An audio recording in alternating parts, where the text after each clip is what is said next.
National Environment Sustainability Awards are an annual ceremony in Uganda organized by National Environment Management Authority NEMA to recognize and celebrate outstanding celebrations in environmental sustainability. The third edition was held in June 2006 at the Kampala Serena Hotel under the theme Innovation for Climate Resiliency. Among the categories and notable winners included Climate Smart Agriculture Award, won by Kinyara Sugar Limited, Green Financial Institutions Award, won by Stanbic Bank for its role in protecting the environment and promoting sustainability, Environment, Journalism and Media, where Uganda Broadcasting Corporation Television won the Best in Television category for its excellent programming, dedicated reporting on environment issues and commitment to champion conservation in Uganda, among other categories. In his opening remarks, the Executive Director, NEMA, Dr. Balilega Akankwasa, emphasized that environmental stewardship and economic growth are not mutually exclusive, highlighting the positive trends in environment conservation in Uganda. Climate resilience can only be achieved when we change the way we do business. It will be achieved through creativity, science, technology, entrepreneurship, responsible leadership, and collective action by all of us. Uganda's environment remains the bedrock of our economy and our well-being. Just hear this. A human being can last 4 to 10 minutes without air. 4 to 10 minutes. And 3 to 7 days without water. 3 to 7 days.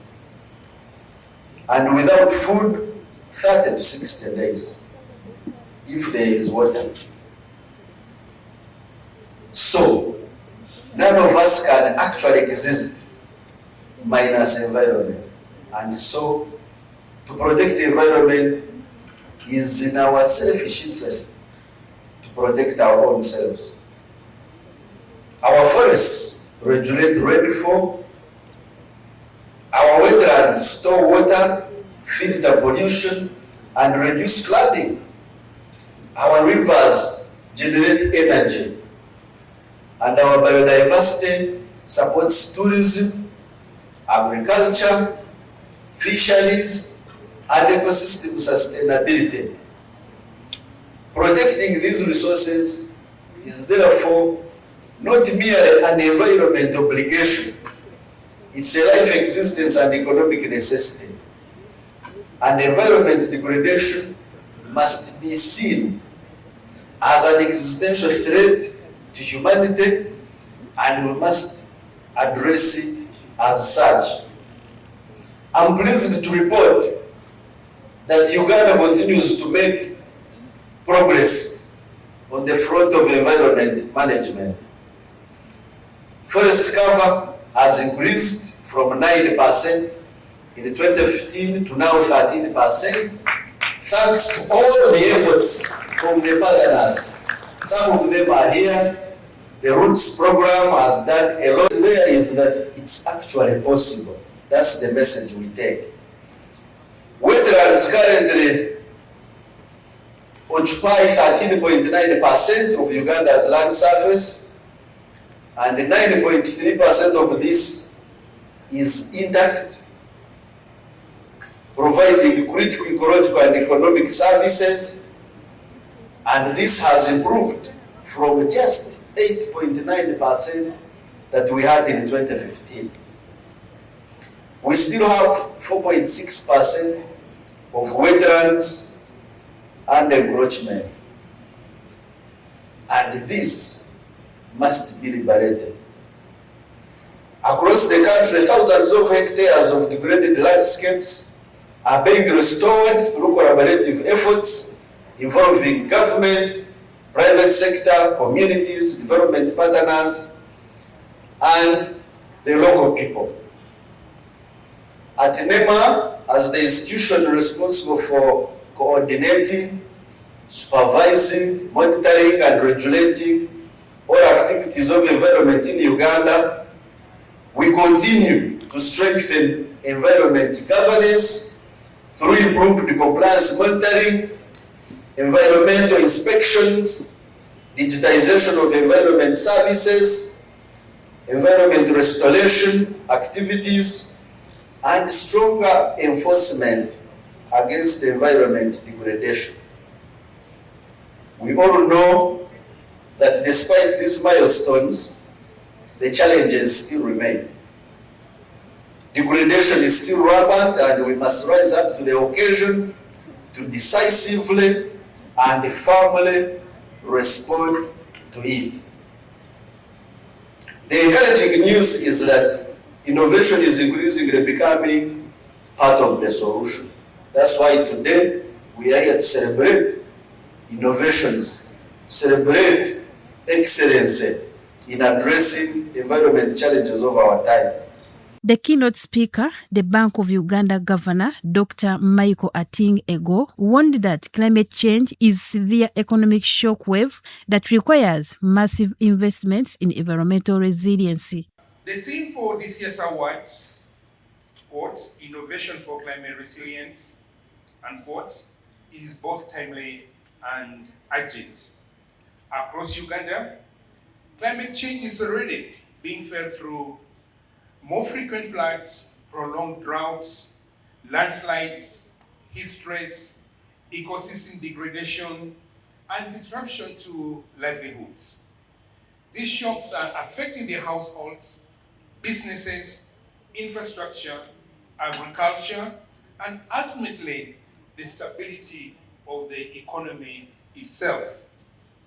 For the financial sector, climate resilience is not a distant environmental concern.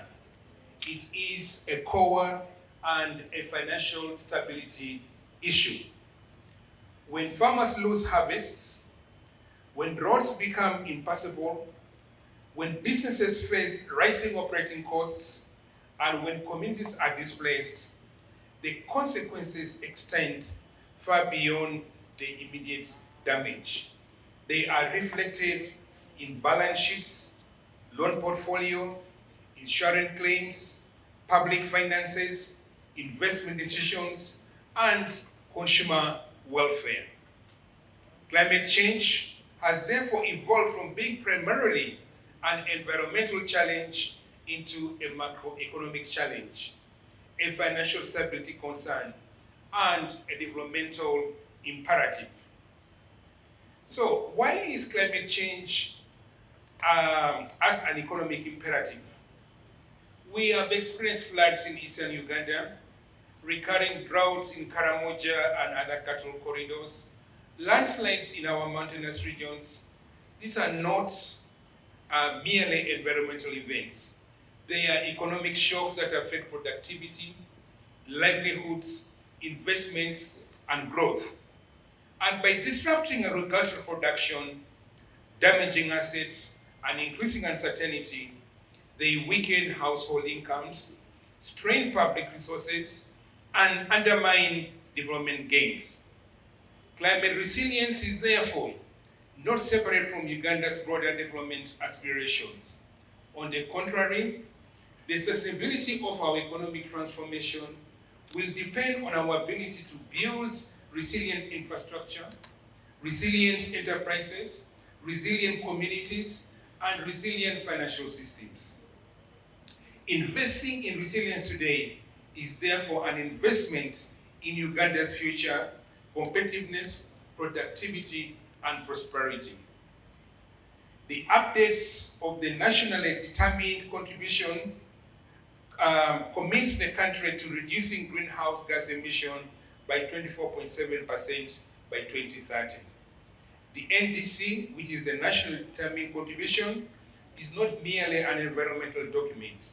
It is a national development compact that calls for action across the sectors that shape the livelihoods, productivity, competitiveness, and economic resilience. Recent experience and evidence demonstrates both the progress we have made in and opportunities that remain. Financial inclusion in Uganda has risen to over 80%, yet only a relatively small proportion of enterprises is engaged in agriculture, have accessed financing specifically for climate smart or green investments. Therefore, closing this gap is not simply an environmental necessity, it is an economic opportunity. So let me now talk about innovation. Innovation, which I see as a bridge between ambition and action. Innovation is a bridge between climate ambition and climate action for the purposes of this evening's event. When we speak of innovation, we must think beyond technology alone.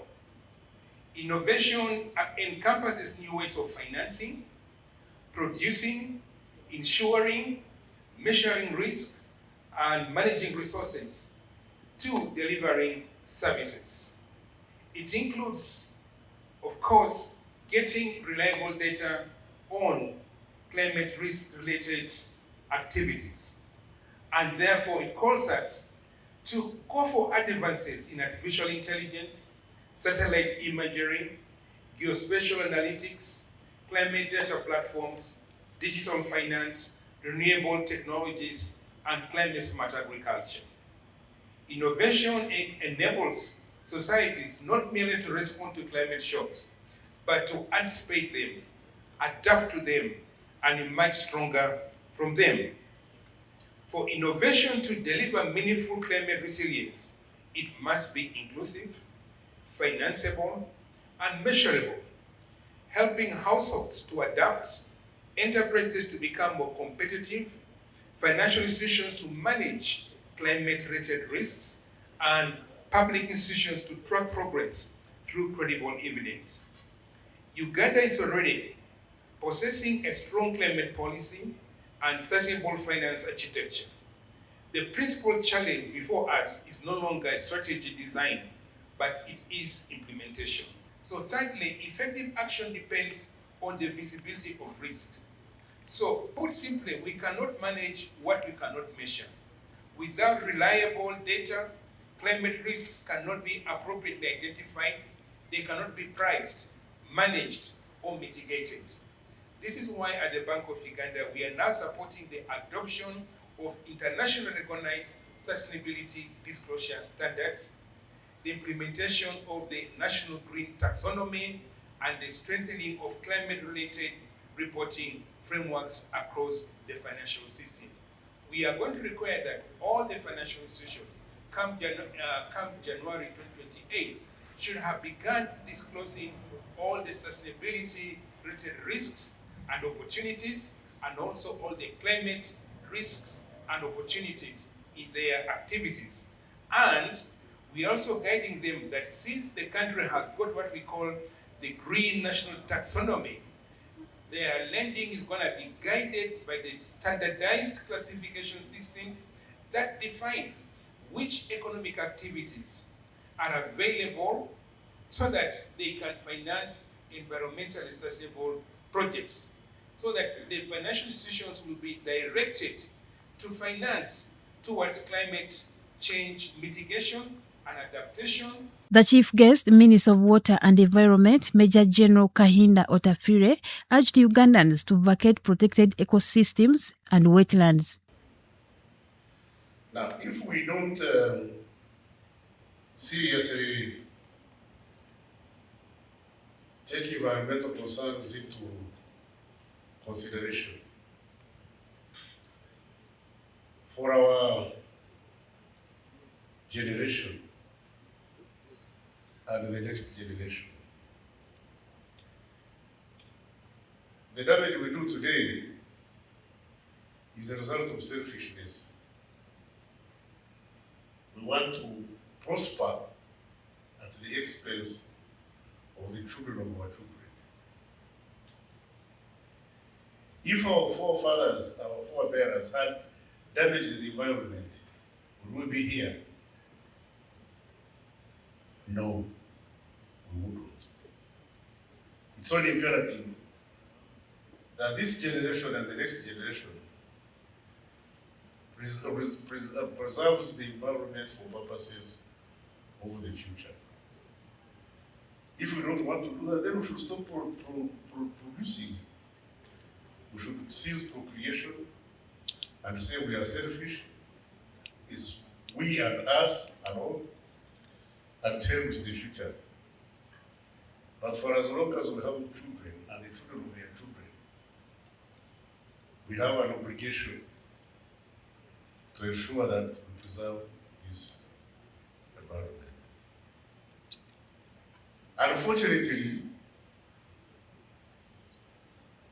the African peoples are not the worst polluters. Our contribution to environmental damage is minuscule. The scientists know the percentage. We are being asked to preserve the environment when we are not the polluters. We are being told to grow trees when other people are strictly increasing the economic activity and profitability at our expense. And when climate comes down harshly on us, we suffer equally like the major polluters.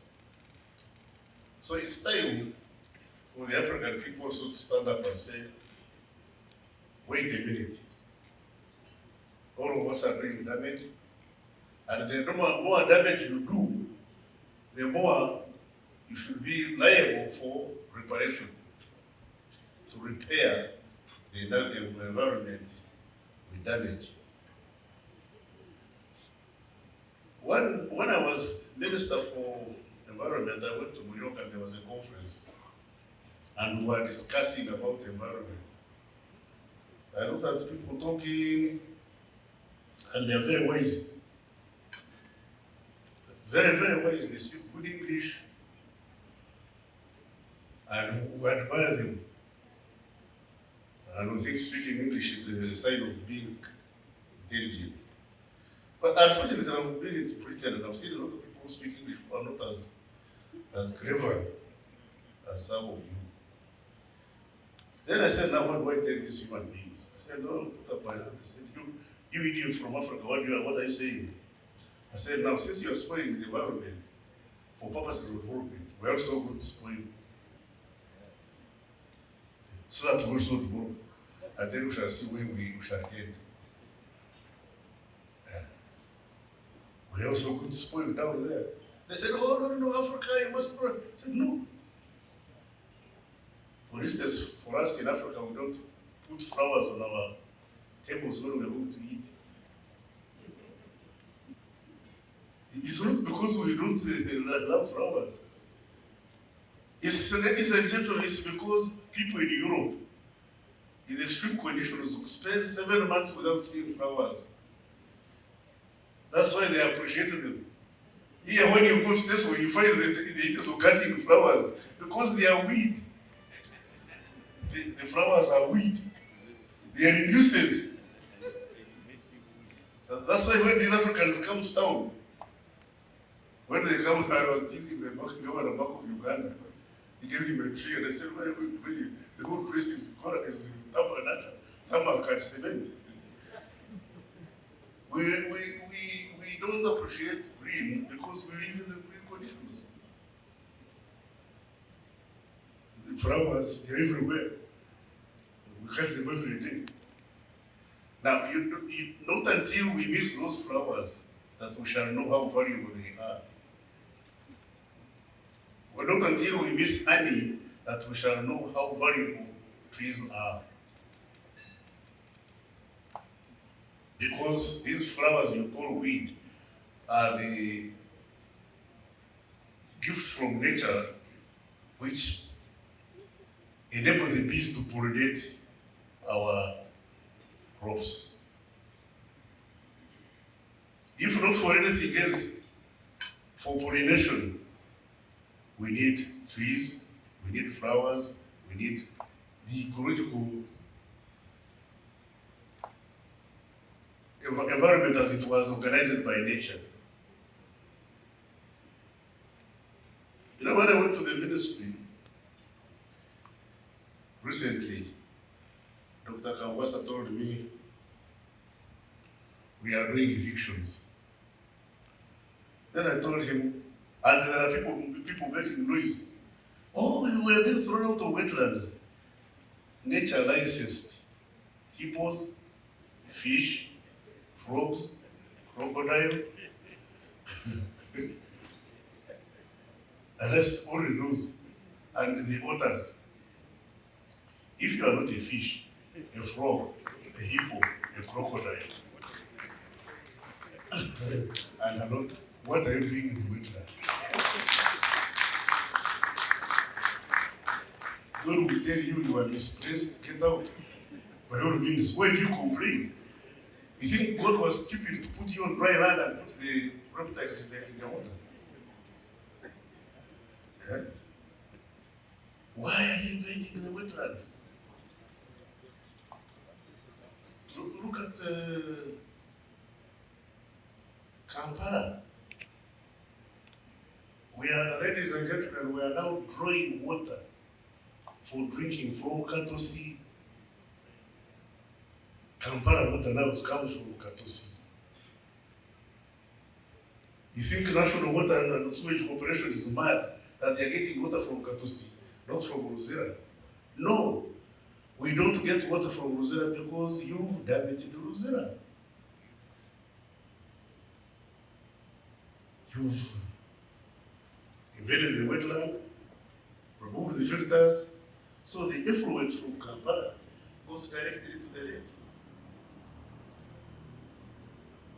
And we are here clapping, putting up finger, and we think we are very intelligent. And the effluent from Kampala, the heavy metals, the poisons produced by vehicles, go now into Lake Victoria. Vehicles who have overruled the filter, the swamp between Gorovi and the lake, which used to filter. We've damaged it. And then you find people there with boats catching fish from that estuary. They think they are bringing food, but they are bringing poison. The fish eats the poison, you get the fish, put it on the table, eat the fish, you are eating poison. I'm sorry.